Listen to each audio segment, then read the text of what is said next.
Update edition. Well, let's bring you some breaking news tonight. A new study has just landed from the think tank Policy Exchange, in which it spells out the reality of the true shocking numbers behind the crime epidemic plaguing specifically our capital city of London. They're calling for a zero-tolerance approach. David Spencer is head of crime and justice at Policy Exchange, joins us now. I think, there we are. Thank you very much. Tremendous to have you on the show. I'm going to get you to outline exactly what these crime stats are. I've been told some devastating stuff. Stabbings have tripled or something. Is that right? Good evening. Well, it's not quite tripled, but you're right. The statistics are pretty damning and pretty devastating for Londoners here. So, if we just take some of the statistics, we've seen that in the last decade, knife crime has increased by 86%. Last year on record, 2024, the number of knife crime incidents, offences in London was well over 16,000. That's the highest ever on record since the modern records began. In 1 year? Sorry, David. That's absolutely staggering. That was last year. Last year there was 16,000 knife offences in London. That's right, and that's the highest since modern records began. So the numbers are pretty terrifying for Londoners. And when we look at the other side of this, we see how the police are tackling these sorts of things. We see that they're only managing to solve about 1 in 20 robberies and about 1 in 170 theft person offences. So that's sort of pickpocketing or when a phone gets snatched out of your hand, that sort of thing. So actually what we're seeing is knife crime is going up.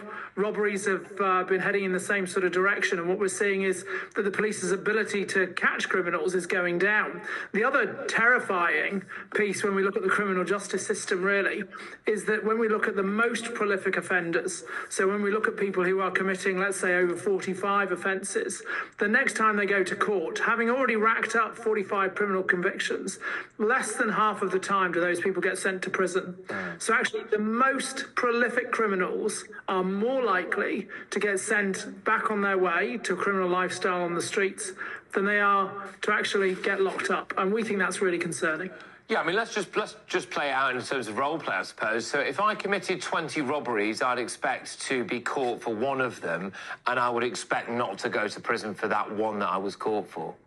Well, one of the things that we're calling for actually is a mandatory minimum sentence for the crime of robbery, because what we're seeing time and again, and actually fewer and fewer as the years go on, fewer and fewer violent criminals and robbers are being sent to prison. So you're right. If you commit one robbery or you get convicted of one robbery, the odds are you've probably got a good chance of not going to prison.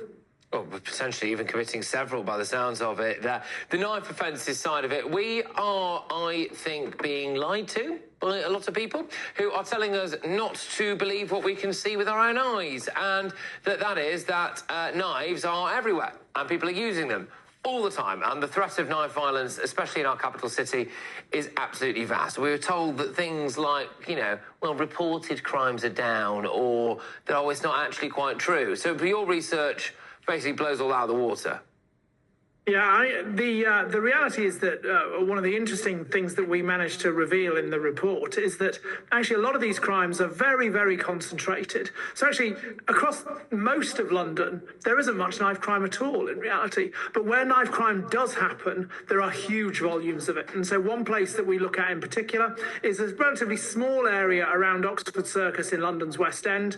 And the reality is that in that one place, where there's about 15 to 20 streets around Oxford Circus, there is more crime there than there are in 15% of the rest of the capital. So just to give you a sense of what the numbers look like, in those sort of 15 to 20 streets, there are more knife crime offences there than some 15,000 other streets in the capital. So what we see is it's highly concentrated. Of course, what that means is, because it is in very small areas, it means the police could really do something about it. So that's why we're saying stop and search, facial recognition systems. These are the sorts of tactics that will see us being able to bear down on this sort of crime.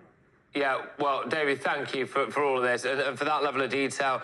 I know that's going to be leading up. If we're watching this gets replayed out at 5 in the morning. I know breakfast are going to be going huge on this, and I'll be going big on it tomorrow on my show in the evening as well. So thank you, and great work again from the Policy Exchange. David Spencer, Head of Crime and Justice. Right, well, let's deal with that first before we get back to the front pages, which is dominant.